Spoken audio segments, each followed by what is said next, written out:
आज आप सुने माँ दुर्गा की व्रत कथा। कलकत्ता साल में 4 बार नवरात्रि का पर्व आता है। पहला चैत्र के महीने में इस नवरात्रि के साथ हिंदू नव वर्ष की भी शुरुआत होती है। इसे चैत्र नवरात्रि कहा जाता है। दूसरी नवरात्रि आश्विन माह में आती है, जिसे शारदीय नवरात्रि के नाम से जाना जाता है। पूष और आषाढ़ के महीने में भी नवरात्रि का पर्व आता है, जिसे गुप्त नवरात्रि कहा जाता है। लेकिन उस नवरात्रि में तंत्र साधना की जाती है। गृहस्थ और पारिवारिक लोग के लिए सिर्फ चैत्र और शारदीय नवरात्रि को ही उत्तम माना गया है। दोनों में ही माता रानी का 9 रूपों की पूजा की जाती है। इस बार चैत्र नवरात्रि आज यानी 9 अप्रैल से शुरू हो चुका है।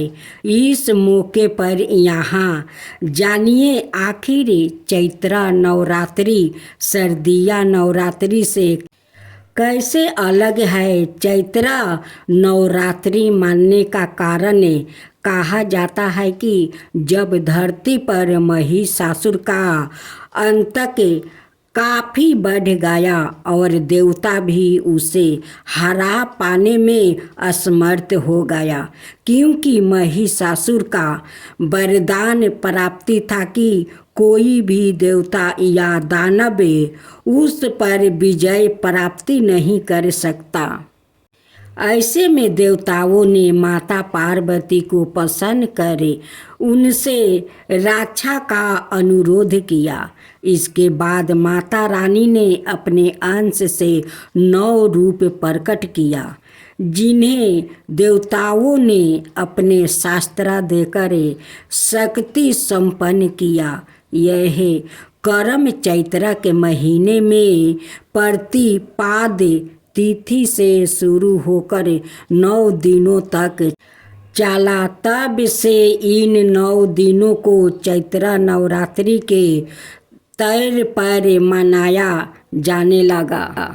शारदीय नवरात्रि मनाने के कारण देवी दुर्गा ने आश्विन के महीने में महिषासुर पर आक्रमण कर उसे 9 दिनों तक युद्ध किया और 10वें दिन उसका वध किया। इसलिए इन 9 दिनों को शक्ति की आराधना के लिए समर्पित कर दिया गया। चूँकि आश्विन मास में शरद ऋतु का प्रभाव हो जाता है, इसलिए इसे शारदीय नवरात्रि कहा जाता है। शारदीय नवरात्रि के 10वें दिन को विजयदशमी के रूप में मनाया जाता है। इन मामलों में भी अलग है चैत्र नवरात्रि और शारदीय नवरात्रि। चैत्र नवरात्रि के दौरान कठिन साधना और कठिन व्रत का महत्व है, जबकि शारदीय नवरात्रि के दौरान सात्विक साधना, नृत्य, उत्सव आदि का आयोजन किया जाता है। यह दिन शक्ति स्वरूप माता की आराधना के दिन माने गए हैं। चैत्र नवरात्रि का महत्व महाराष्ट्र, आंध्र प्रदेश, तेलंगाना और कर्नाटक में अधिक है, जबकि शारदीय नवरात्रि का महत्व गुजरात और पश्चिम बंगाल में ज़्यादा है। शारदीय नवरात्रि के दौरान बंगाल में शक्ति की आराधना स्वरूप दुर्गा पूजा पर्व मनाया जाता है। यही गुजरात में गरबा आदि का आयोजन किया जाता है। चैत्र नवरात्रि के अंत में रामनवमी आती है। मानता है कि प्रभु श्री राम का जन्म रामनवमी के दिन ही हुआ था, जबकि शारदीय नवरात्रि के अंतिम दिन महानवमी के रूप में मनाया जाता है। इसके अलग दिन विजयदशमी पर्व होता है। विजयदशमी के दिन माता दुर्गा ने महिषासुर का मर्दन किया था और प्रभु श्री राम ने रावण का वध किया था। इसलिए शारदीय नवरात्रि विशुद्ध रूप से शक्ति की आराधना के दिन माने गए हैं। मनाता है कि चैत्र नवरात्रि की साधना आपको मानसिक रूप से मजबूत बनती है और आध्यात्मिक इच्छाओं की पूर्ति करने वाली है। वही शारदीय नवरात्रि सांसारिक इच्छाओं को पूरा करने वाली मानी जाती है। आज आप सुने नौ दुर्गा की 9 रूप की कथा। एक पौराणिक कथा के अनुसार नवरात्रि में माँ दुर्गा ने महिषासुर नाम का राक्षस का वध करके देवताओं को उसके कष्टों से मुक्त किया था। महिषासुर ने भगवान शिव की आराधना करके अद्वितीय शक्ति प्राप्ति कर ली थी और तीनों देव अर्थात ब्रह्मा विष्णु महेश भी उसे हराने में असमर्थ थे।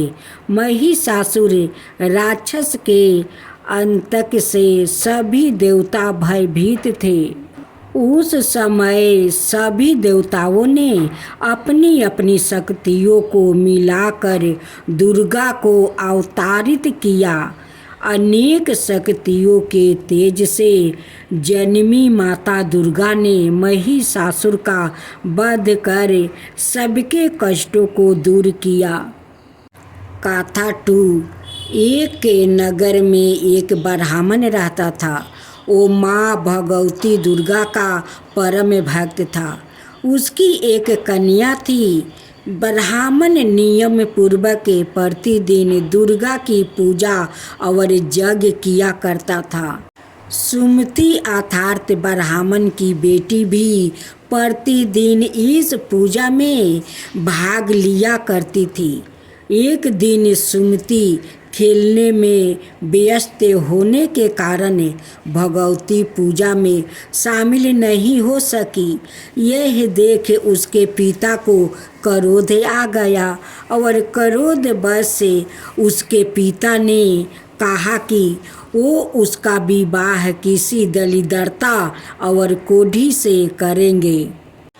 पिता की बातें सुनकर बेटी को बड़ा दुख हुआ और उसने पिता के द्वार क्रोध में कही गई बातों को हर्ष स्वीकार कर लिया। कई बार प्रयास करने से भी भाग्य का लिखा नहीं बदलता है। अपनी बात के अनुसार उसके पिता ने अपनी कन्या का विवाह एक कोढ़ी के साथ कर दिया। सुमति अपने पिता के साथ विवाह कर चली गई।